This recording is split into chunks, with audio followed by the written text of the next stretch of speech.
my god. Oh my god. Oh my god. I had the greatest idea last week, and you want to know what that idea was? Oh my god, we should do a 24-hour readathon. Oh, that's a great idea. What are we reading? Oh, let's try to finish this whole series in under 24 hours. Girl. But I want to see. I need to read something. I need to be reading something right now, actually. The series is called The Mirror Visitor. The first book is called The Winter's Promise. I read this book in 2021, and I remember liking it. I gave it like an 8.5, I think, and so it was pretty good. Something I like to do is going blind into books, and so I really don't have any idea what the series is about other than what I remembered. We have an arranged marriage, a magic system, it's a political fantasy, and there's a B-plot romance, which is what I'm here for.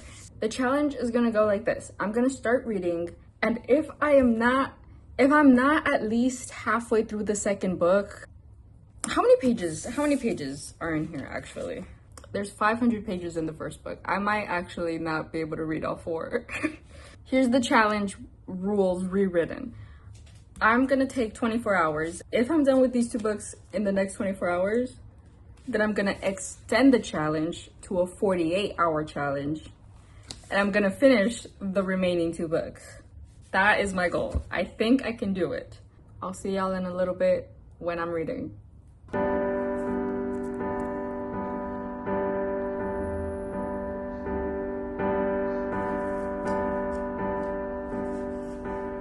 It's been about 3 hours since I started reading, and I am on page 200.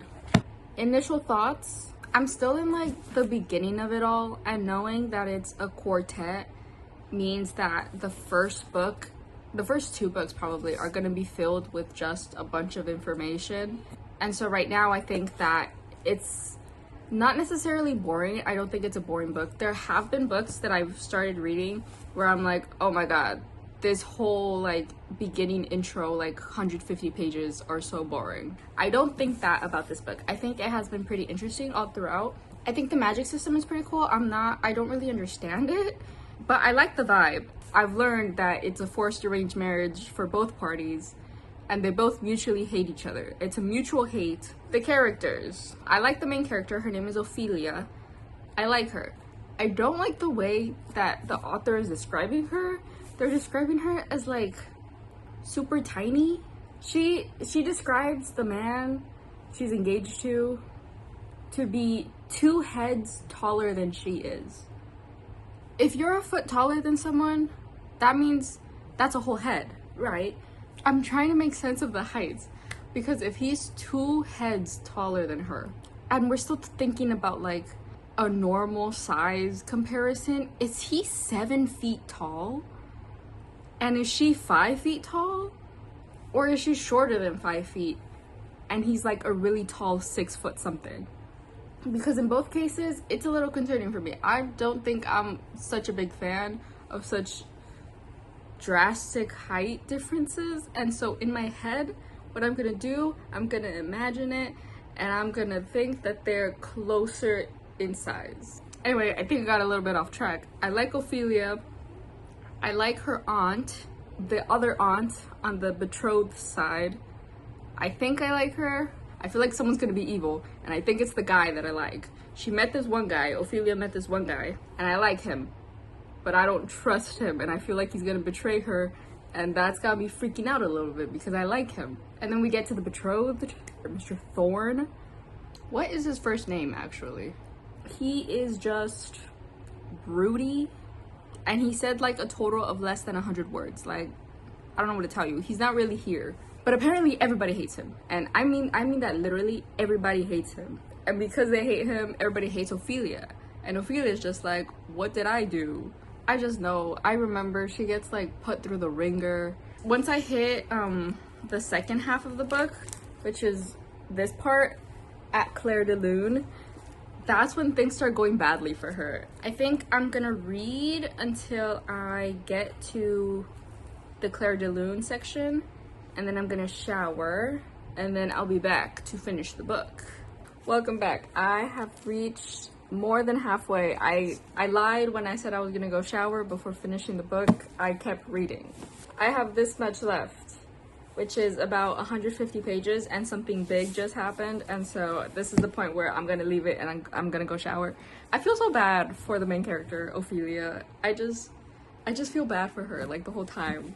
The guy that I said I liked, that I wasn't sure if he was gonna be evil or not, he hasn't done anything in particular to make me believe he's evil, and so I feel like I can still trust him. The guy we're betrothed to, I said we. Calm down. The guy Ophelia's betrothed to, Mr. Thorne, I feel like they're not in a hate-hate relationship anymore. I feel like now it's just dislike from Ophelia's side. And I don't know what the other guy is feeling. I really don't. But now we are gonna spoil something because someone just died and Miss Ophelia was blamed for it and she was thrown in the dungeon, quite literally the dungeon. I'm gonna go shower and then I'm gonna finish this book and then I will talk to you after I finish this book.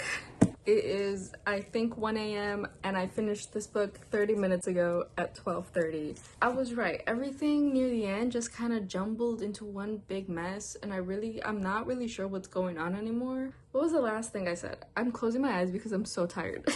I'm like sleepy, but I can't fall asleep yet. Okay, so our girl, she was in the dungeons.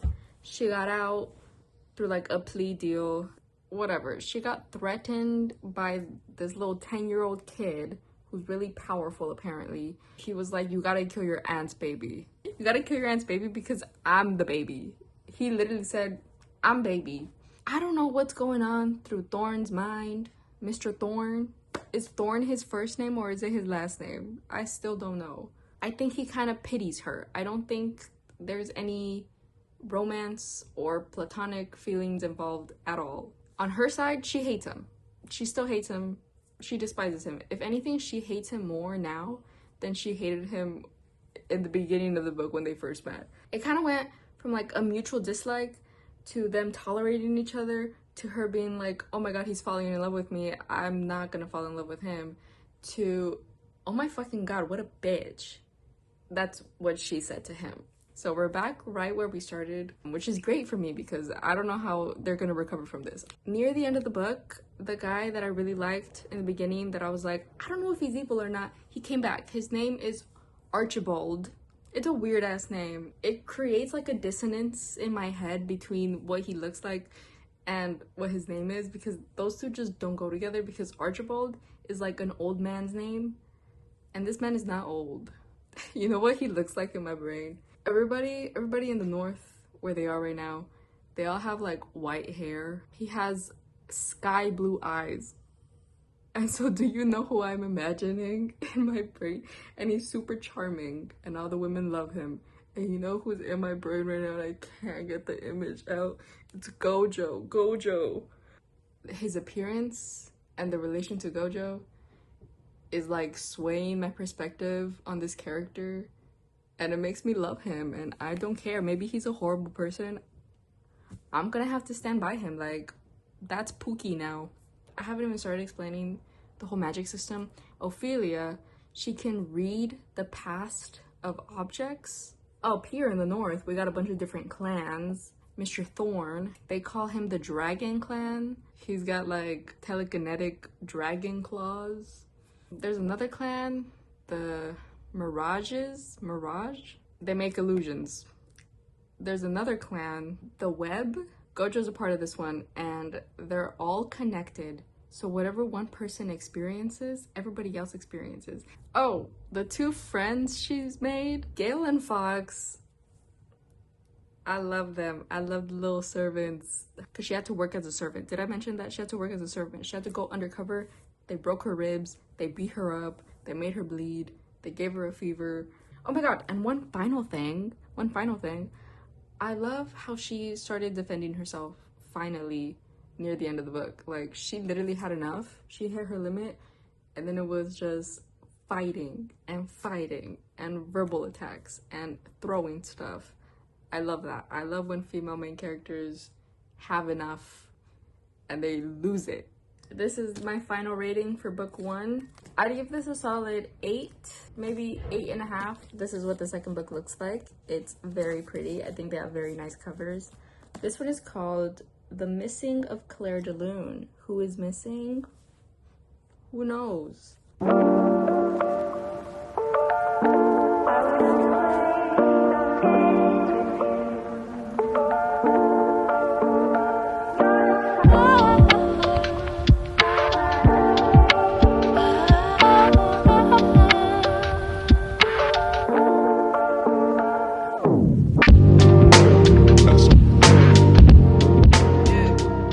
Hello, we have reached page 100. It's currently 12 p.m. I wouldn't say it's boring, but it's a little slow. Not that I mind. I like Ophelia. I like everything that she's thinking. I like reading about that. My favorite character, Mr. Gojo. I love that guy. Mr. Thorn, I think that's his first name. And he's like, please don't be mad at me.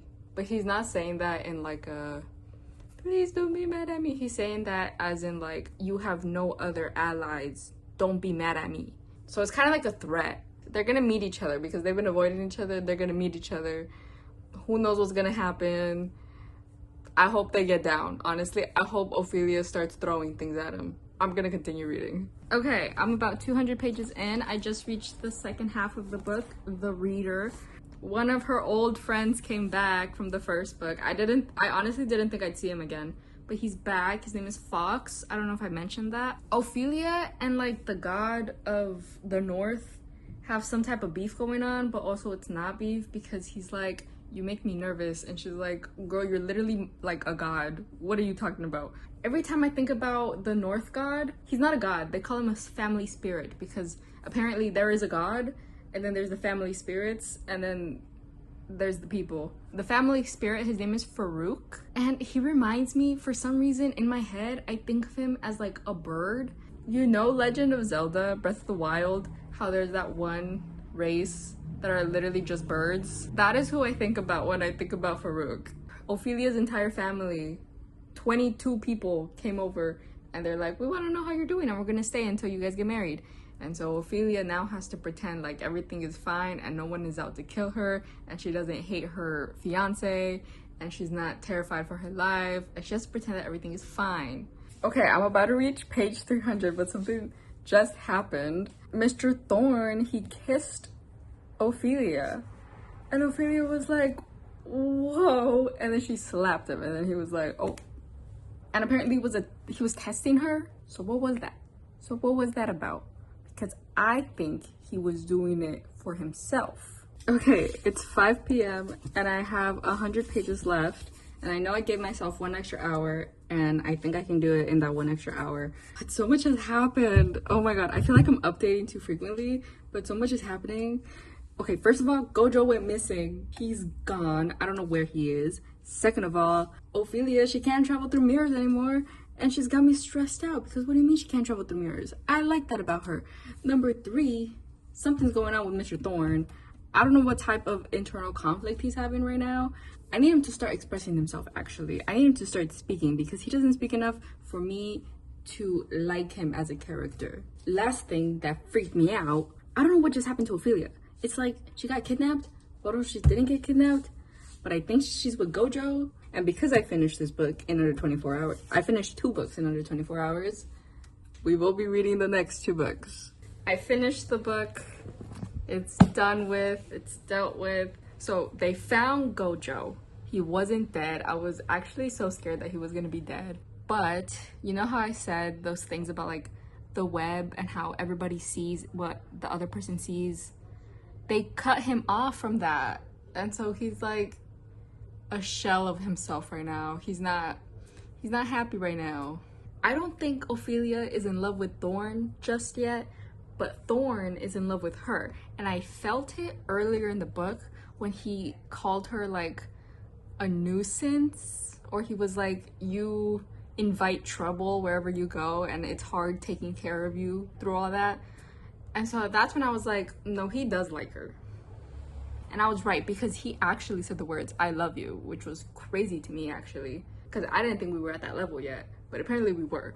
And so I don't think she's quite there yet, but at least they don't hate each other anymore, and at least they're on talking terms. But also, he disappeared. I don't know if I mentioned this when I finished the first book, but Mr. Thorne, he's a murderer. He's murdered people before, and he murdered someone of importance this time, and he got thrown into jail. And then Ophelia was working to get him pardoned, and she actually got the pardon, and when they went to go unlock the cell, he was gone. Going back a little bit, let's talk about Farouk, the bird god. He's not a bird, and he's not God, because we met God, which I will get into. We had like glimpses of his past through this book, through like really mini chapters, and I liked that. And I knew that he was gonna be more important to the story. And we finally figured out near the end, Ophelia figured it out, that Farouk just really wanted like his own identity. He wasn't completely sure what his place was in the world. I don't know how to explain it. They got really into it into the book, and it made me really sympathetic towards this character. And I didn't like him in the beginning. Like, I really didn't like him. I didn't hate him, but I was like, you're weird, dude. I thought he was weird. But now I feel bad for him, and I feel so sympathetic because there was like this whole moment between him and Ophelia, and she was just like, you are not a puppet. And he was like, new plot point that I didn't know was gonna happen. We're going to war with God, I think.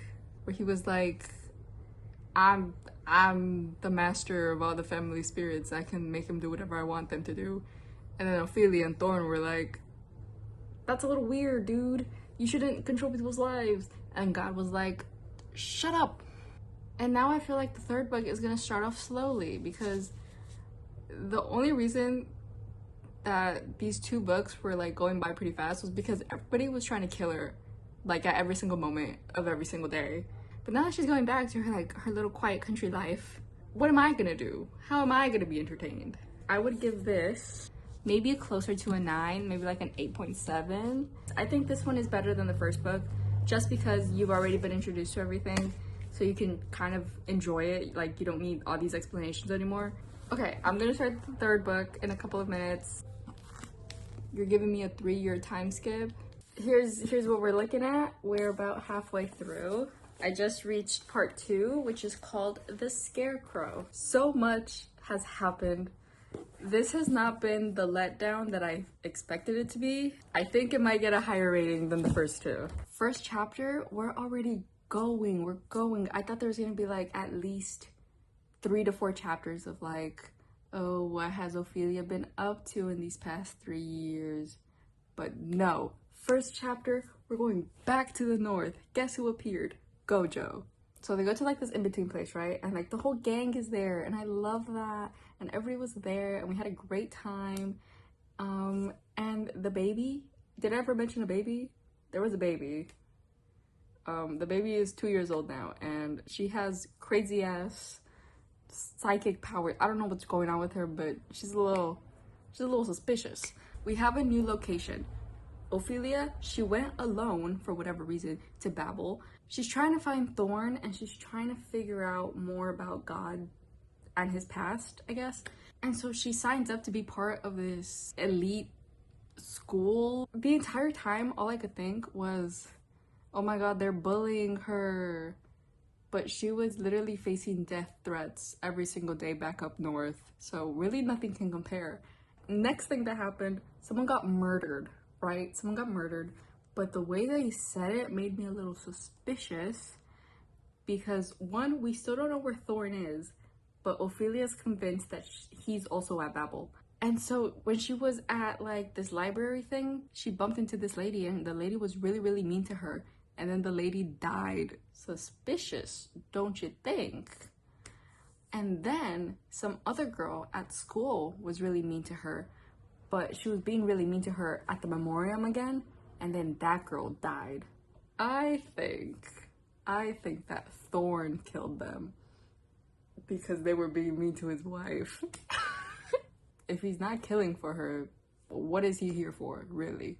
Victoria, the little kid that I mentioned earlier, I think she's gonna be a big part for the next 2 books, for these 2 books. Ophelia is her godmother, and Gojo is her godfather. Okay, we're following. Victoria, she loves Gojo so much. Because she's like, my father doesn't even like me, but I wish Gojo could be my dad. If Gojo dies, I'm committing a crime. Last point I want to make is I need Ophelia to kill someone. Or make your husband kill people for you, babe. The last point I had to make was Thorn is back. Apparently, he's this professor that everybody thought was an automation. It's confusing for me. I haven't read past it, but there's this one professor, right, at this school that Ophelia is in right now. They call him Sir Henry. And Sir Henry, according to all the students, is a machine. And so I'm real confused. How do you confuse a machine and this 7-foot tall man? But yeah, he's back. I'm really nervous about how they're gonna interact with each other. I'm really nervous if they're gonna do that thing, if the author's gonna do that thing where they're kind of like, oh my god, and then they're like madly in love all of a sudden after not seeing each other for 3 years. I'm trying to finish this book tonight. I will keep you updated when I'm around the last 100 pages. I said I wasn't gonna interrupt until I was closer to the end, but oh my god, Thorn is such a bitch. Why is he so mean? Why is he such a bitch? Like, girl, that's your wife. You said you loved her. What's up with that? You were literally gonna kill yourself for her at the end of the last book. What changed? We progress with Thorn, and then he does something stupid and he's back at the beginning. You can't keep doing this to me. And also, I figured out Thorn didn't even kill those 2 people that were threatening Ophelia. So I'm pissed off for her. Honestly, I'm pissed off for Ophelia, and I know Ophelia's pissed off. And I can't wait till she explodes and she starts yelling at him, because that is when she is my favorite.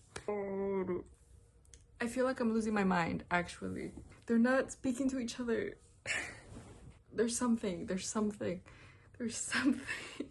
First of all, why doesn't Thorn ever laugh at any of Ophelia's jokes? She's really funny. There's something he wants to say so bad, and I know it, because this is the second time he's repeated this phrase. He just said, are you really certain that you have nothing to say to me? He's expecting something, and I don't know what, and Ophelia doesn't know what, because this man never talks. I want to root for them so bad, but he's making it impossible. I keep saying, oh my god, it can't get any worse than this. I was rooting for him, and I was rooting for him. Me and Thorn, we have a very peculiar relationship, okay?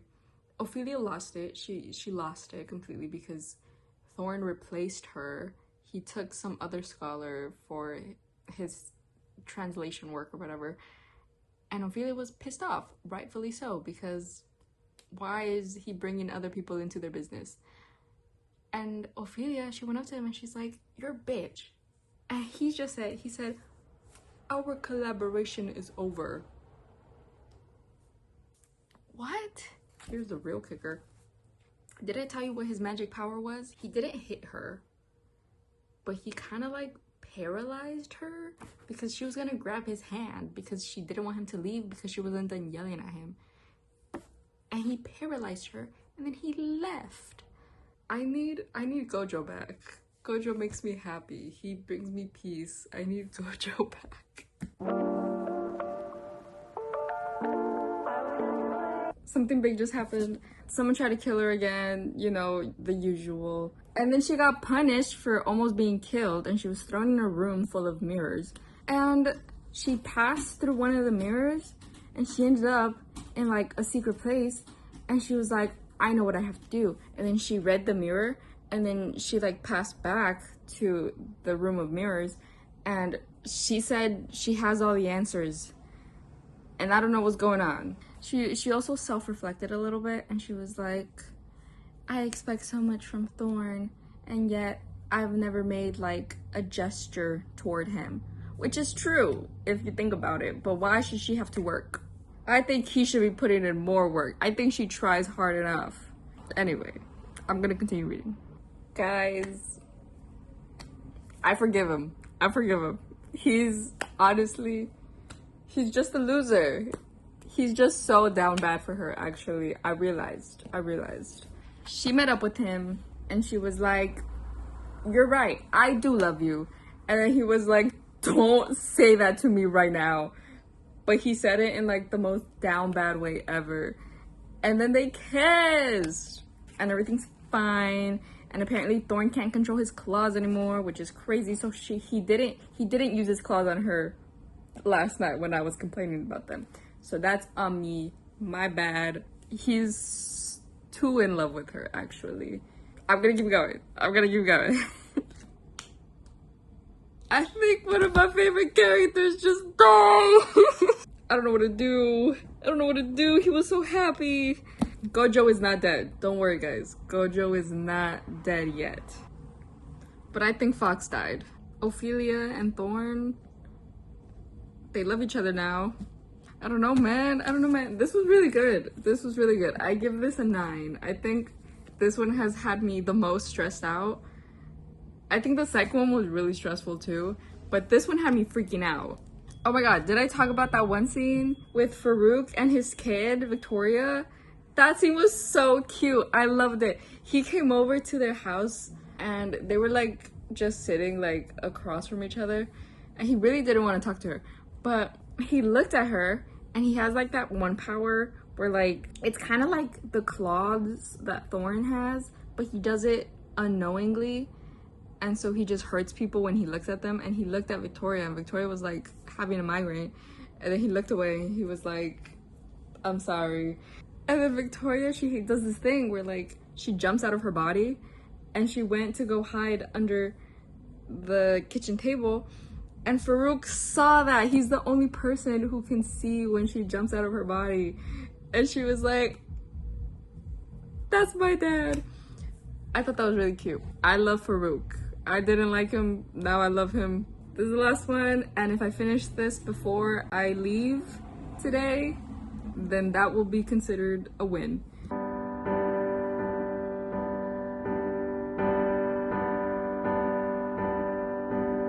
It's about to be Saturday, basically, and I'm only 77 pages into the final Mirror Visitor book. I'm still gonna finish it. I'm gonna finish the book. I'm gonna finish the video. We're gonna keep talking. I just failed the challenge that I imposed on myself. I'm on page 172. And so much, oh my god. Ophelia is basically in like, it's like a prison, but it's also a hospital. She was gonna get deported from Babel, and then she was like, "I'm gonna go take sanctuary at the hospital because they want to do research on me." And she went in there, and it's crazy in there. They're insane. Actually, the hospital staff is crazy. And Thorn, her husband, he was assigned to the hospital for like his new mission or whatever, and he saw her. He was looking at her. He knew that she was gonna be there, but like he saw her, and one of the doctors slapped her. He went, "Bah!" And then Thorn was like, "I just cannot get through this book. I barely reached the halfway point. It's 7 p.m. I'm gonna lose it if I don't finish this book tonight." I had to take a shower because I'm too stressed out about what's going on. I have 200 pages left. It's 10 p.m., 11 p.m. I don't know what time it is. Ophelia got out of the hospital prison, and I'm just confused. She lost the ability to travel through mirrors, which to me is the worst thing the author could have done. I hope she gets that ability back. If not, I'm gonna be real pissed. Girl, you should be at the club. I think one of my new favorite characters died. I don't think I ever said his name, but I think he's dead. I genuinely have no idea who we're fighting, because apparently we're not fighting God. I have 100 pages left, and so much is happening. I don't understand. Like, I don't really get what's going on with the plot. Gojo is dying. He has some sort of illness. God said so. Let's rewind a little bit when everything was still okay. Thorn made a joke on purpose. He got me with that one. What can I say? On a different page, Ophelia beat the fuck out of someone, and it was well deserved. The whole time they were having a conversation, she was counting, and I was like, what is she counting for? And then once the conversation was over, she beat that man's ass. Right now, I think Thorn is dying. He's been placed in like direct contact with a thing that will literally mystify you. And I had just come around, I literally just came around to liking him. Like he was rising up the ranks. And you're telling me they're gonna kill him off? I honestly, I didn't think Thorn was gonna die. I thought if anyone had to die, it was gonna be Ophelia.